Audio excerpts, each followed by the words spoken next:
भक्त मेरे गीतों का खजाना ढूंढेगा। वाली आप लोगों को मेरे YouTube चैनल पे स्वागत करता हूं और आज का इन्फॉर्मेशन बहुत ख़ास है। और ये इन्फॉर्मेशन जो सबसे पहले पब्लिश हुआ था वो मेरे दोस्त जनाब जाहिद नसीम जी के साथ उनके प्रोग्राम में ये पहली बार आया था।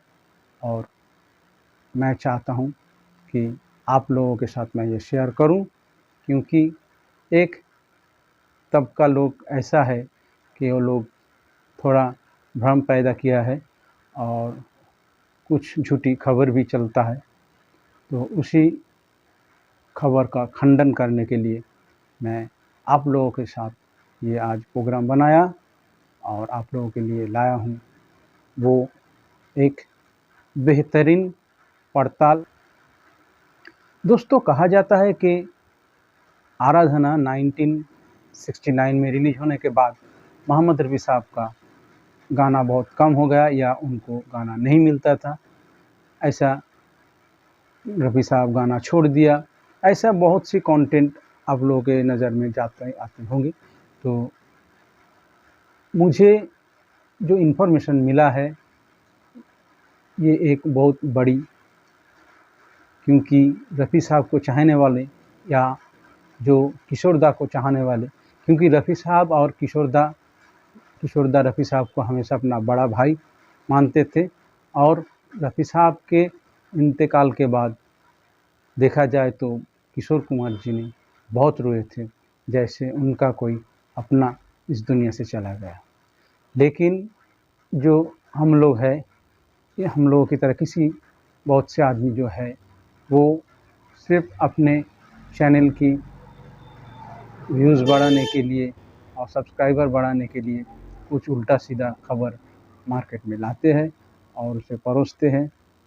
जो जानने वाला है वो भी करीब कभी वो लोग भ्रम में पड़ जाते हैं कि हाँ शायद ऐसा हुआ है।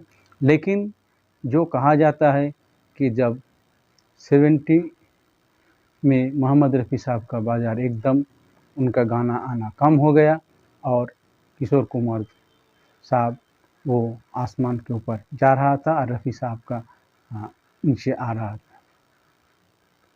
लेकिन ये बात सच नहीं है दोस्त। हाँ, किशोर कुमार साहब का गीत बहुत आया था, क्योंकि किशोर कुमार जी ने पहले वो अभिनय की तरफ उसका ध्यान था और रफ़ी साहब पहले से ही पूरा अपना फोकस जो था वो सिर्फ गीत और गीतों की तरफ ही था।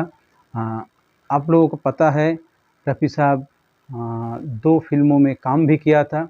एक पुराना वाला लैला मजनू शायद 1946 में रिलीज़ हुआ था और उसी 48 में या 46 में और एक फिल्म रिलीज़ हुआ था जिसका नाम था जुग्म।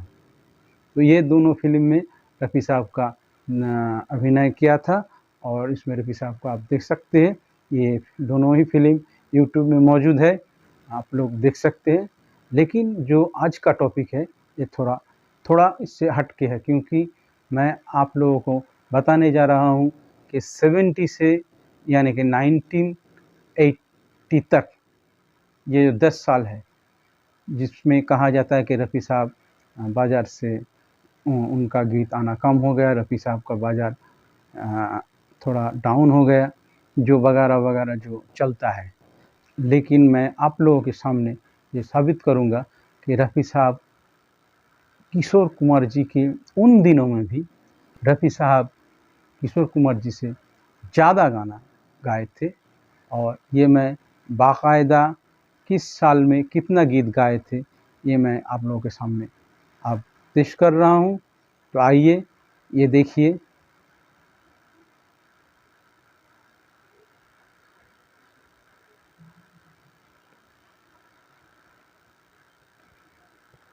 तो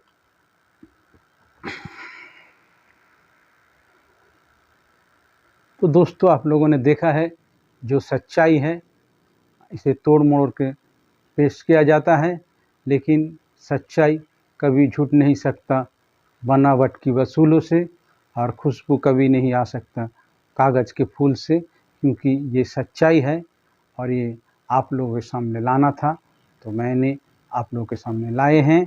और इसमें जो सबसे ज़्यादा मैं आभार हूँ और जावेद नसीम जी के साथ और नितिन दुबे जी की, जिसने ये पड़ताल किया है। ये पूरा 10 साल का जो रफ़ी साहब और किशोर कुमार जी ने जो गीत गाए थे उनकी रिकॉर्ड एक जगह जमा करके जो आप लोगों के साथ ये नंबर लेके आए हैं। तो आप लोगों का ये आज का प्रोग्राम कैसा लगा ज़रूर बताइएगा। शुक्रिया, बहुत बहुत शुक्रिया, बहुत बहुत शुक्रिया।